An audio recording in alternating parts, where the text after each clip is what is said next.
안녕하세요. 오늘은 일단은 식물의 생활, 들이나 산에 사는 여러 가지 식물을 조사 한번 해보고 특징을 말해보는 시간입니다.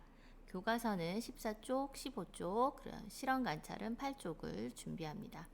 여러 말죠? 교과서랑 실험 관찰 둘 다 펴놓고 봐야 돼요.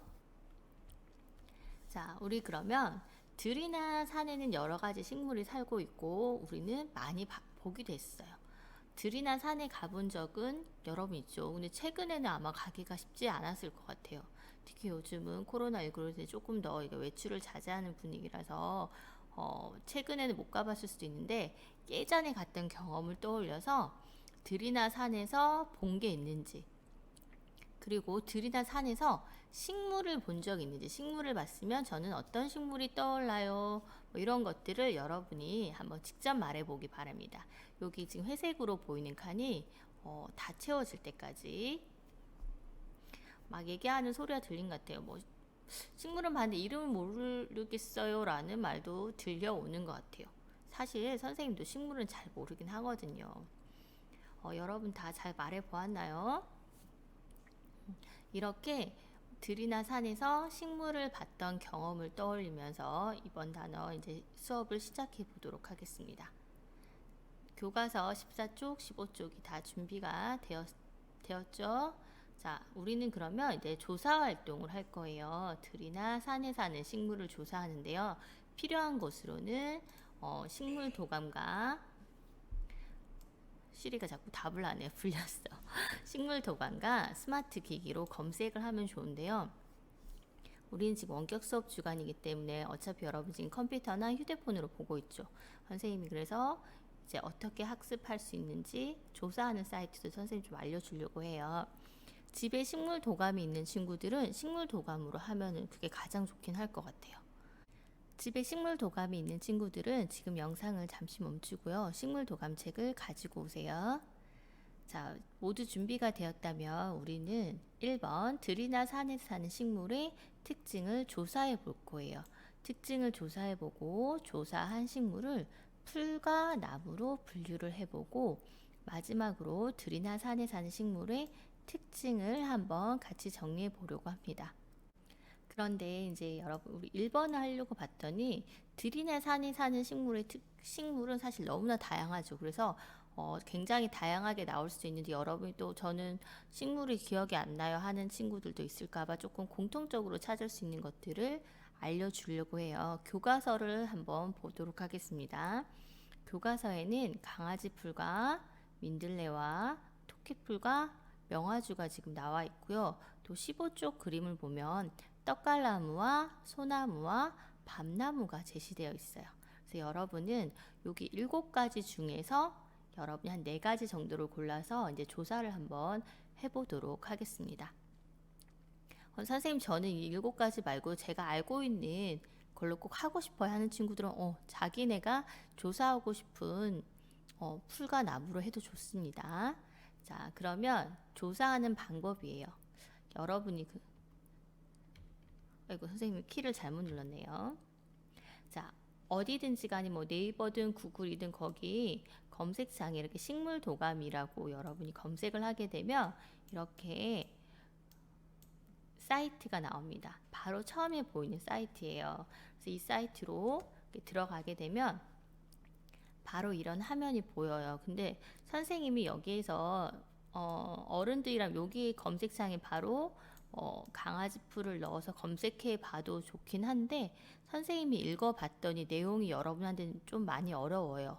그래서 아래쪽을 보면 어린이 생물 교실이라고 되어 있어요. 어린이에요. 어린이 여기를 클릭하면 짠 하고 어린이 생물 교실이 나옵니다. 그러면 어린이 생물 교실에서 여러분이 여기 식물 친구들이라고 되어 있죠. 여기에다가 뭐 민들레라고 검색을 하면 이렇게 내용이 나와요. 근데 선생님 총 7가지가 있었잖아요. 교과서에 제시된 걸 다 나오는데 떡갈나무만 나오지 않더라고요. 그러니까 떡갈나무 같은 경우는 처음에 조금 어렵더라도 선생님이 처음에 보여줬던 그 사이트에서 떡갈나무를 검색해 봐도 좋을 것 같고요. 선생님 저는 그거 말고 다른 거 할래요 하는 친구들은 여기 어린이 생물 교실에서 하면은 될 것 같습니다. 지금부터 그럼 영상을 잠시 멈추고요. 실험 관찰 8쪽을 여러분이 한번 해결해 보도록 합니다. 총 4가지 정도만 하면 되고요. 식물의 이름을 써주고 어떤 특징이 있고 어떤 풀과 나무 중에 무엇인지 여러분이 한번 정리를 해보는 거예요.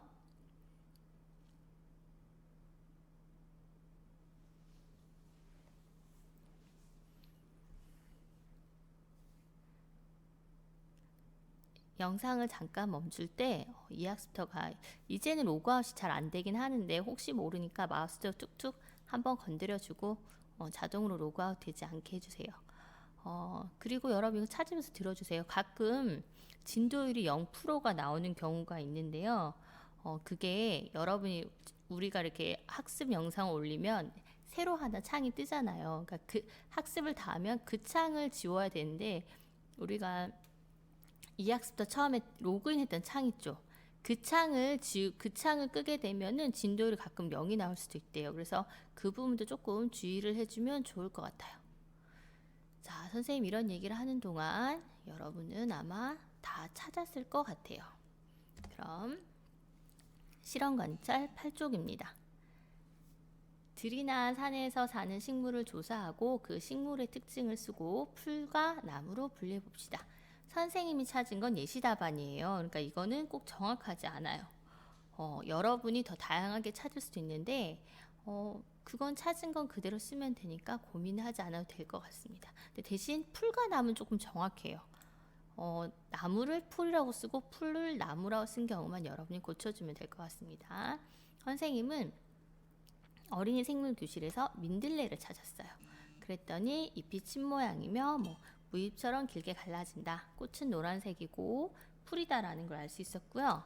소나무는 키가 크고 솔방울이 달려있고 잎은 바늘같이 생겼다는 걸 알았어요. 소나무는 나무기 때문에 맞아 나무예요. 그 다음 선생님은 명화주를 찾아봤습니다. 명화주는 잎은 어긋나며 삼각형 달걀 모양이고요. 잎 가장자리에 물결 모양의 톱니가 있어요. 그래서 살짝 명화주랑 민들레가 비슷하게 보이긴 하는데 명화주가 키가 조금 더 컸던 것 같아요. 민들레보다는.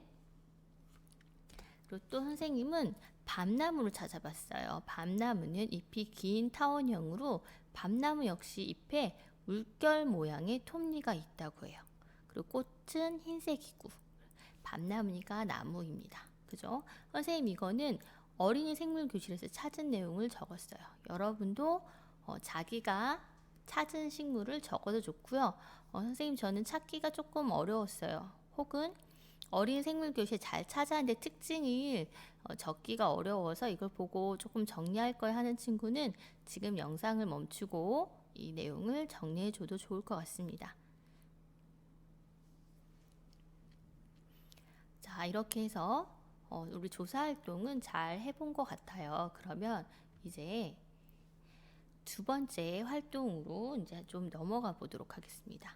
자, 지금 우리가 잘 찾아봤던 강아지풀, 민들레, 토끼풀, 명화주, 떡갈나무, 소나무, 밤나무가 있었어요. 우리 아까 4개는 풀과 조사 4가지 종류는 풀과 나무로 나눠봤는데 그럼 여기 14쪽과 15쪽에 제시되어 있는 식물을 풀과 나무로 한번 나눠볼까요? 선생님이 봤더니 여러분 강아지 풀은 뭐 같아요? 풀이라고 대답하는 소리가 들려. 풀 맞아요. 민들레도 아까 풀이었죠. 토끼풀도 풀이에요. 명화주는 뭐 같아요? 맞았어요. 명화주 역시 풀이에요. 이렇게 요 4가지는 풀이라는 것. 그럼 여러분 15쪽에 떡갈나무, 소나무, 밤나무 다 뭐로 끝나죠? 맞았어요. 다 나무로 끝나요. 그리고 요 3가지는 그죠? 나무입니다. 이처럼 대부분 들이나 산에 사는 식물은 땅에 뿌리를 내리며 줄기와 잎이 잘 구분이 된대요. 그럼 결국 뭐예요? 뿌리가 땅에 있고요. 뿌리가 땅에 내려 있는 거고 줄기랑 잎이 있다는 거죠. 그런데 여기 아래쪽에는 차이점이 나오네요. 같이 한번 읽어볼까요? 풀은 대부분 한 해살이 식물이지만 나무는 모두 여러 해살이 식물입니다. 나무는 줄기가 굵고 해마다 조금씩 자랍니다. 그럼 나무는 줄기가 굵고 해마다 조금씩 자라요. 그러면은 한 해 살이는 한 해만 사는 거잖아요. 그럼 풀은 어떨까? 풀은 나무에 비해서 줄기가 어떨까요? 가늘고 해마다 조금씩 자랄 수 있는 게 아니죠. 한 해만 자라니까. 그럼 우리 선생님과 같이 학습한 내용을 토대로 해서 여러분이 또 지금 영상을 잠깐 멈추고 실험 관찰 아래쪽에 있는 생각해 볼까요? 문제를 한번 풀어보도록 하겠습니다. 여러분 모두 잘 풀어보았나요? 그러면 우리 풀과 나무의 공통점과 차이점은 무엇일지 한번 얘기 한번 해보도록 하겠습니다. 실험 관찰은 8페이지입니다. 자, 공통점 둘 다 일단 뭐예요? 옆에 15쪽에 나와 있죠. 땅에 뿌리를 내리며 줄기와 잎이 잘 구분된다는 거 봐서는 다 뭐예요? 뿌리, 줄기, 잎이 있어요. 그리고 대부분 다 무슨 색깔을 띄었어요? 그죠? 잎은 초록색을 띄었습니다. 그럼 풀과 나무의 차이점은 어떤 게 있었어요? 여러분 봤더니 풀들은 키가 어땠어요? 키가 좀 작아요. 근데 나무는 키가 어때요? 더 컸어요. 그죠? 나무는 줄기도 굵었어요.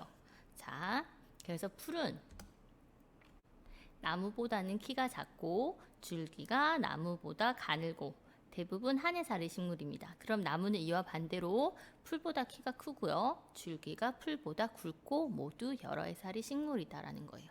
근데 이건 말 그대로 예시 답안이에요. 그래서 여러분이 여기에다가 차이점을 좀 적어준 게 맞다면 굳이 지울 필요가 없어요. 근데 찾기가 어려웠던 친구들은 선생님 걸 보고 정리를 해주면 좋을 것 같습니다. 여기도 또 다른 것도 있긴 해요. 차이점을 보면은 풀은 대부분 겨울철에는 줄기를 볼 수가 없잖아요. 근데 나무는 겨울철에 줄기를 볼 수가 있습니다. 가끔 나무는 종류에 따라서 겨울에 줄기와 잎을 모두 볼 수 있는 것도 있어요. 이런 차이점이 조금 더 있다는 걸 알아두면 될 것 같습니다. 자, 우리 지금까지 모두 학습 잘 했습니다. 이제 마무리예요. 이번 시간에는 들이나 산에 살고 있는 식물을 풀과 나무로 분류를 해보았고요. 이러한 식물의 공통점이 찾아봤습니다. 이런 식물은 모두 뿌리, 줄기, 잎이 있고 초록색이라는 공통점이 있으며 키나 혹은 줄기의 굵기라는 데에서 차이점도 발견할 수 있다는 걸 여러분이 잘 배웠습니다. 그럼 다음 시간에는 강이나 연못에는 어떤 식물이 살까요를 알아보도록 하겠습니다. 모두 학습하느라 수고 많으셨습니다.